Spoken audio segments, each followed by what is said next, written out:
So much Ray Black. Today we're gonna react to Desk of Death Battle. What happened to Aquaman? Let's watch.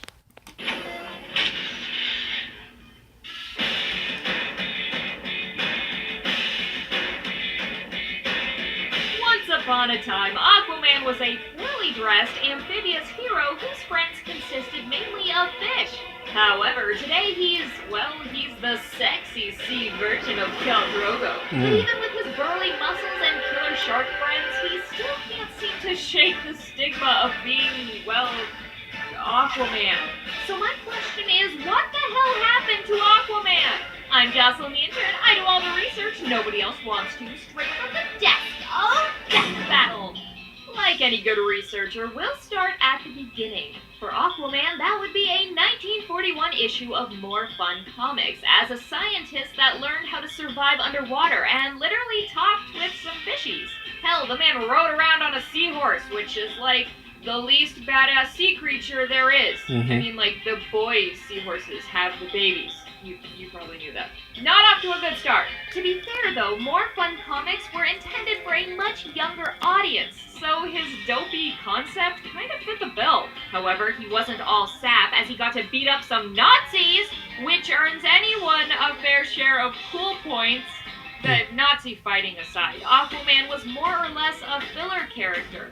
It wasn't until the late 1950s, or the Silver Age as it's commonly referred to, that DC really started to flesh out and make changes to Aquaman. Some good, some bad, and some strange, just strange. Now, among the strange category falls the introduction of his sidekick, Topo, an octopus that can play Happy Birthday on multiple instruments at once. Cool. Hooray! I mean, sure, for an octopus, he had his moments. I mean, Topo could even fire 4 bow and arrows at a time and was apparently almost as good a shot as Green Arrow. Overall, though, Topo didn't really help out Aquaman's cool factor very much.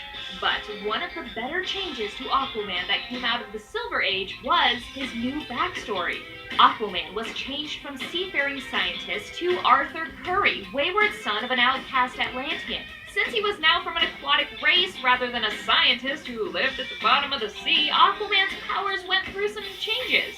This included Aquaman switching from literally talking to fish to telepathically communicating and controlling sea creatures. I'm pretty sure we can all agree that was a change for the better. However, with all his powers becoming more super in nature, the writers decided he needed a weakness as well.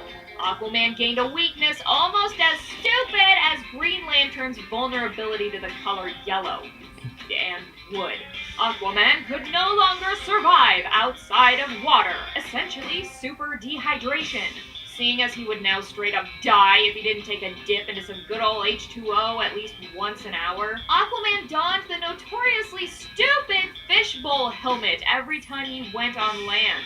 And I'm not gonna lie to you, Aquaman's cool factor stayed right around here. He was neither amazing or unbearably lame. He was just somewhere in the middle. That is, until the 1970s got a hold of him and ferociously shaped him into the proverbial butt of the joke.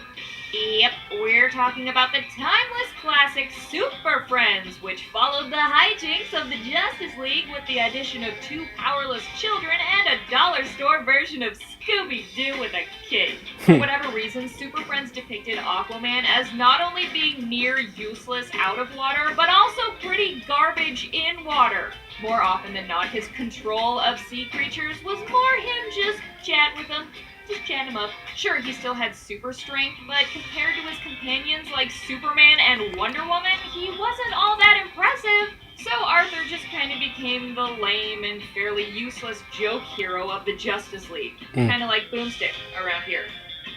Don't tell him I said that. Aquaman's popularity spoiled faster than buffet sashimi, so much so that his standalone comic was even cancelled during this time.